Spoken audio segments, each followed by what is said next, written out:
Hello दोस्तों, स्वागत है आप सभी का आपके अपने इस YouTube चैनल पर। आशा है आप सभी लोग स्वस्थ होंगे, मस्त होंगे और अपनी पढ़ाई में व्यस्त होंगे। तो हम आज आप सभी के लिए कक्षा 12 विषय भौतिक विज्ञान का एक बहुत ही महत्वपूर्ण पेपर लेकर आया हूँ, जो कि सभी कक्षा 12 के विद्यार्थियों को करना है। तो चलिए मैं बिना समय को नष्ट किए इसको हल करवाता हूँ। आप सभी लोग इसके जो निर्देशांक हैं उन्हें पढ़ लेना। तो दोस्तों, इसमें हमारा जो पहला प्रश्न है, चुंबकीय क्षेत्र का मात्रक होता है। दोस्तों, पहला ऑप्शन है newton into metre inverse into ampere inverse. दूसरा ऑप्शन है newton into metre inverse 2 into ampere inverse 2। तीसरा ऑप्शन है newton into metre inverse 2 into ampere inverse 1। चौथा ऑप्शन है newton into metre inverse 1 into ampere inverse 2। तो दोस्तों, हम जानते हैं कि बल F बराबर होता है Q V और इंटू में दोस्तों B। यहाँ से दोस्तों हम जब इसे हल करेंगे तब हमें जो B का मात्रक है वो newton into metre inverse into ampere inverse प्राप्त हो जाएगा। दोस्तों, F की जगह पर आपको न्यूटन रख देना है, Q की जगह पर दोस्तों एम्पियर इंटू सेकंड लिख देना है, और दोस्तों जो V है इसकी जगह पर मीटर पर सेकंड लिख देना है और उसे हल कर देना है, और आपको दोस्तों राइट आंसर प्राप्त हो जाएगा। इसके बाद दोस्तों हमारा ख नंबर प्रश्न आता है, यदि नाभिक एल्यूमिनियम की त्रिज्या 13.6 फर्मी हो तब नाभिक 52 और परमाणु भार 125 की त्रिज्या है। दोस्तों, पहला ऑप्शन है 8 फर्मी, दूसरा ऑप्शन है 6 फर्मी, तीसरा ऑप्शन है 5 फर्मी और चौथा ऑप्शन है 4 फर्मी। तो दोस्तों, इसमें जो हमारा पहला ऑप्शन 8 फर्मी है वो राइट हो जाएगा। इसके बाद दोस्तों हमारा इसी में ग नंबर प्रश्न आता है, आइंस्टीन के प्रकाश विद्युत समीकरण में निम्नलिखित में से किस संरक्षण का पालन करता है। दोस्तों, पहला ऑप्शन है आवेश, दूसरा ऑप्शन है द्रव्यमान, तीसरा ऑप्शन है संवेग और चौथा ऑप्शन है ऊर्जा। तो दोस्तों, इसमें जो हमारा चौथा ऑप्शन ऊर्जा है वो राइट हो जाएगा।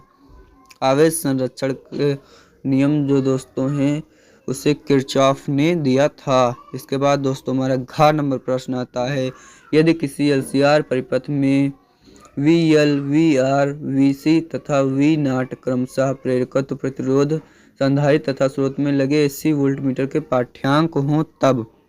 दोस्तों, पहला ऑप्शन है V0 बराबर VL plus VR plus VC। दूसरा ऑप्शन है दोस्तों V0 बराबर VL माइनस VC प्लस में VR। तीसरा ऑप्शन है दोस्तों V0 स्क्वायर बराबर VL square plus VR square plus V square C। दोस्तों, इसके बाद हमारे इसी में चौथा प्रश्न आता है, V0 स्क्वायर बराबर ब्रैकेट में VL माइनस VC का होल ऑफ स्क्वायर और प्लस में V स्क्वायर R। तो दोस्तों, इसमें जो हमारा चौथा ऑप्शन है वो राइट हो जाएगा। इसके बाद दोस्तों इसी में हमारा अंगा नंबर प्रश्न आता है, निम्न में से कौन सा किरण आरेख सही है जहां N1 माध्यम का तथा N2 लेंस के पदार्थ का अपवर्तनांक है तथा N1 ग्रेटर देन N2, अर्थात जो N1 अपवर्तनांक है वो N2 से बड़ा है। दोस्तों, पहला ऑप्शन है, उसके बाद दूसरा ऑप्शन है, फिर तीसरा और फिर चौथा। तो दोस्तों, इसमें जो हमारा चौथा ऑप्शन है वो राइट हो जाएगा, क्योंकि दोस्तों इसमें पहला अपवर्तनांक ज़्यादा है और दूसरा कम है, इसलिए पूर्ण आंतरिक परावर्तन की घटना होगी और जो किरण होगी वो दोस्तों परावर्तित हो जाएगी। तो दोस्तों 4 नंबर प्रश्न है, समान पदार्थ के दो ठोस घनों की भुजाएं क्रमशः L तथा 3L हैं, इनके प्रतिरोधों का अनुपात होगा। दोस्तों, पहला ऑप्शन है 3:1, दूसरा ऑप्शन है 1:3, तीसरा ऑप्शन 9:1 और चौथा ऑप्शन है 1:1। तो दोस्तों हम जानते हैं कि R1 बटे में R2 बराबर होता है दोस्तों L2 बटे में L1 का होल ऑफ स्क्वायर। तो दोस्तों L2 की जगह पर जब हम 3L डालेंगे और L की जगह पर जब हम L डालेंगे तब हमें 9:1 प्राप्त होगा, जो कि हमारा राइट आंसर होगा। इसके बाद दोस्तों हमारा इसी में प्रश्न नंबर 2 का आता है और खंड बा है। दोस्तों प्रश्न है, दिए गए परिपथ में धारा I का मान क्या है। तो दोस्तों आपको इसमें धारा I का मान ज्ञात करना है, जिसे किरचॉफ के नियम से लगाएंगे।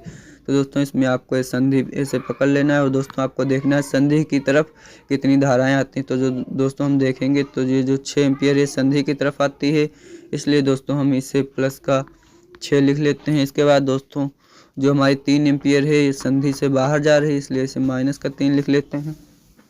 इसके बाद दोस्तों देखते हैं जो 3 एम्पियर है वो संधि के अंदर आ रही है, इसलिए इसको प्लस का 3 रख लेते हैं। इसके बाद दोस्तों देखते हैं जो 10 एम्पियर है वो संधि से बाहर जा रही है, इसलिए इसको माइनस का 10 रख देते हैं। और दोस्तों बराबर में हमारा जो आई है वो हो जाएगा। अब दोस्तों जब हम इसे हल करते हैं तब 6 प्लस का और प्लस का 3 जुड़ जाएंगे, 9 हो जाएंगे। दोस्तों 10 में से जब 9 जाएगा तो 1 बचेगा और जो माइनस का 1 होगा वो माइनस का 3 से जुड़ जाएगा। इस प्रकार से जो हमारा -4 आंसर आएगा वो हमारा राइट हो जाएगा। अर्थात दोस्तों जो धारा है वो 4 इधर दोस्तों निकल जाएगी। इसके बाद दोस्तों हमारा ख नंबर प्रश्न आता है लेंस का दोस्तों यहाँ पर लेंज का नियम होगा। लेंज का नियम क्या है दोस्तों, आपको लेंज का नियम बताना है। लेंज के अनुसार किसी कुंडली में प्रवाहित जो धारा होती है वह उस कारण का विरोध करती है जिसके कारण वह उत्पन्न होती है। इसके बाद दोस्तों इसी में हमारा प्रश्न है पीएन संधि में अवच्छेद परत क्या तात्पर्य है। दोस्तों पीएन संधि दोस्तों जो पीएन संधि होती है उसके मध्य जो बनी अवच्छेद परत होती है दोस्तों, तो अवच्छेद परत हम इस प्रकार से कहते हैं, उसे कहते हैं जहां पर होल और इलेक्ट्रॉन मिलते हैं उसे अवच्छेद परत कहते हैं। इसके बाद दोस्तों हमारा इसमें घ नंबर प्रश्न आता है रूट में 3 अपवर्तनांक वाले माध्यम में अपवर्तन कोण ज्ञात कीजिए जबकि आपतन कोण 60 डिग्री है। तो दोस्तों आपको इसे स्नेल के नियम से लगा देना है जो कि म्यू बराबर साइन आई और बटे में साइन आर हो जाएगा। दोस्तों यहाँ म्यू की जगह पर आपको अपवर्तनांक 3 डाल देना है और जो आपतन कोण दिया है उसे दोस्तों आपको साइन आई की जगह पर डाल देना है और फिर साइन आर आपको ज्ञात कर लेना है, जहाँ से आर निकालेंगे और आपको उत्तर प्राप्त हो जाएगा। दोस्तों अंगा प्रश्न है निर्वात में एक विद्युत चुंबकीय तरंग का चुंबकीय क्षेत्र आयाम बी नॉट बराबर 510 नैनो टेस्ला है। तरंग के विद्युत क्षेत्र का आयाम क्या है। तो दोस्तों आपको तरंग के विद्युत क्षेत्र का आयाम बताना है।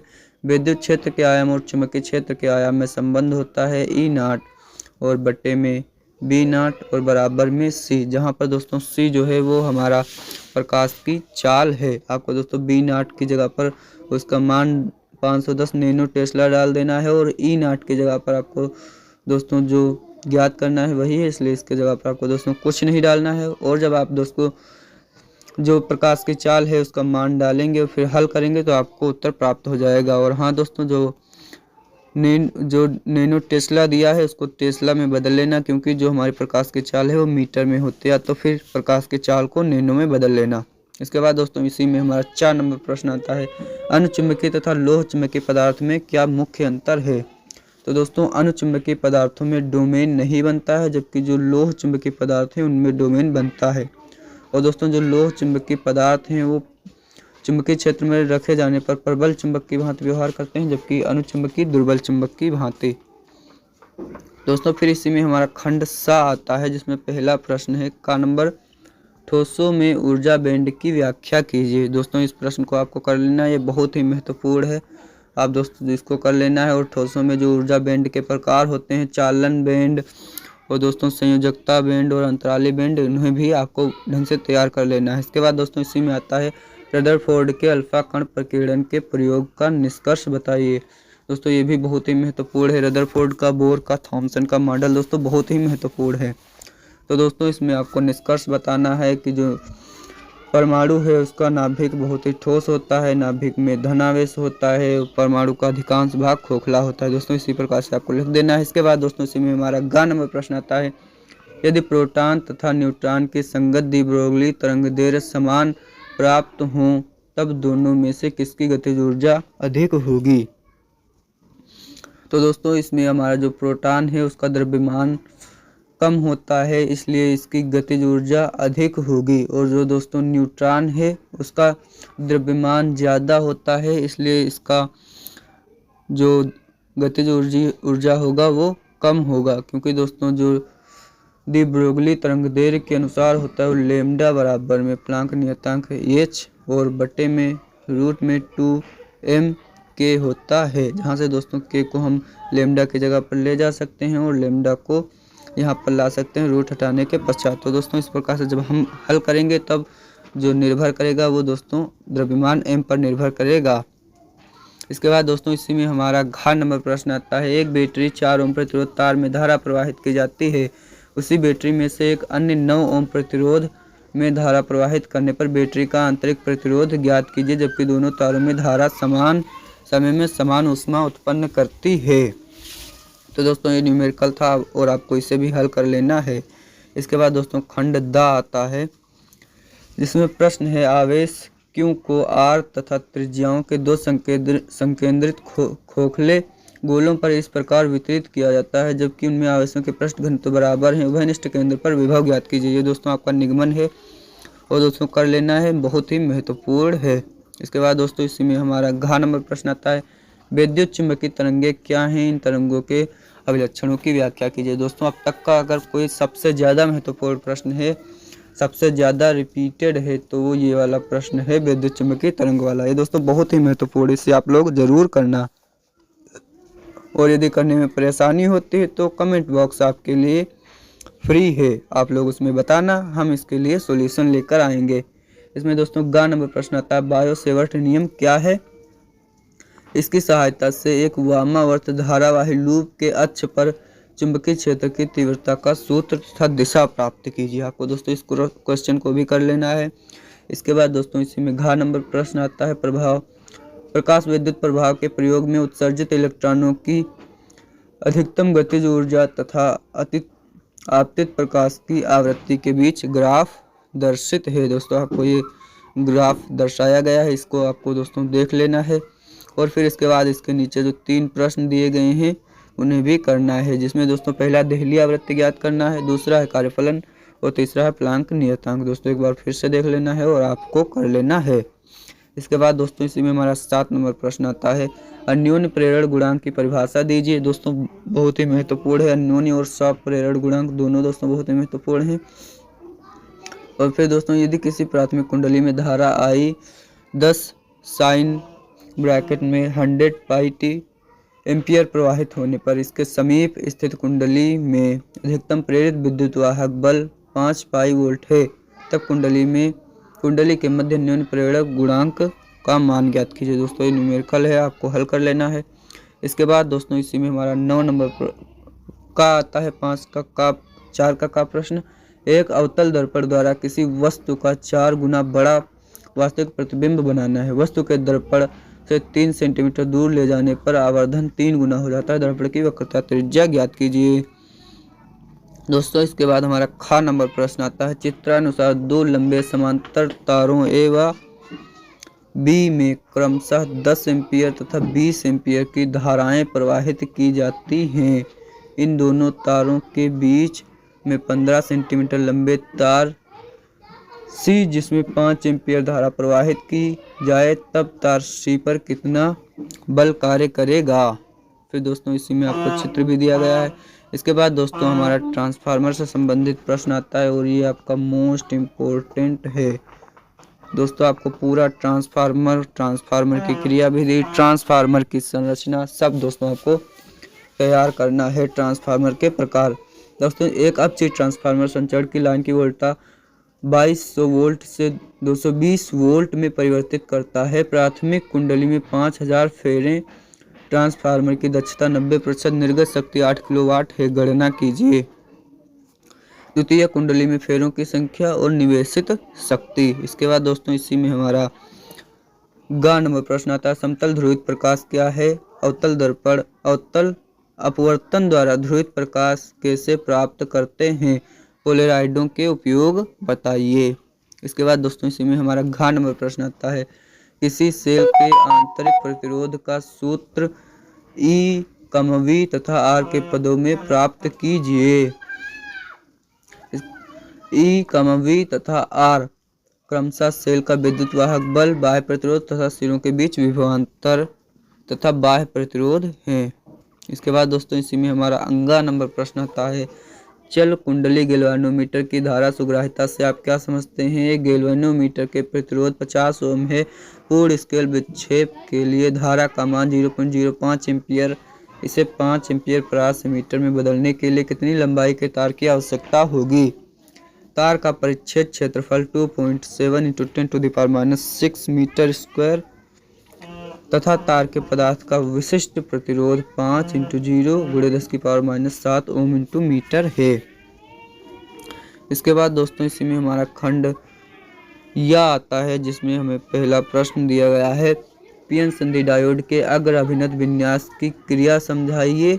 अग्र वोल्टेज तथा अग्र धारा के बीच ग्राफ बनाकर वोल्टेज दिखाइए। इसके बाद दोस्तों इसी में हमारा प्रश्न अथवा में दिया गया है, पीएन संधि डायोड के उत्क्रम अभिन्नत विन्यास की क्रिया समझाइए। उत्क्रम वोल्टेज तथा उत्क्रम धारा के बीच ग्राफ बनाकर भंजक वोल्टता दिखाइए।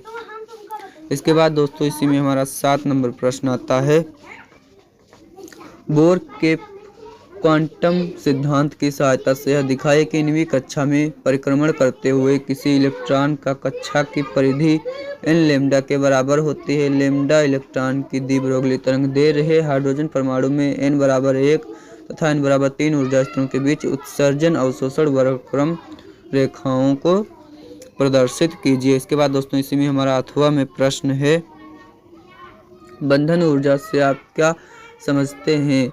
8 ऑक्सीजन का परमाणु क्रमांक 16 AMU है। इनकी प्रति न्यूक्लियन बंधन ऊर्जा ज्ञात कीजिए। दोस्तों इलेक्ट्रॉन का द्रव्यमान आपको दे रखा है, प्रोटॉन का द्रव्यमान और न्यूट्रॉन का द्रव्यमान भी। और दोस्तों 1 AMU बराबर 931 मेगा इलेक्ट्रॉन वोल्ट दिया है। तो दोस्तों ये थे प्रश्न, और आप सभी को इन सभी को अच्छे से तैयार कर लेना है, क्योंकि ये बहुत ही महत्वपूर्ण प्रश्न है और ये पूरा मॉडल पेपर है, आपके लिए बहुत ही महत्वपूर्ण है।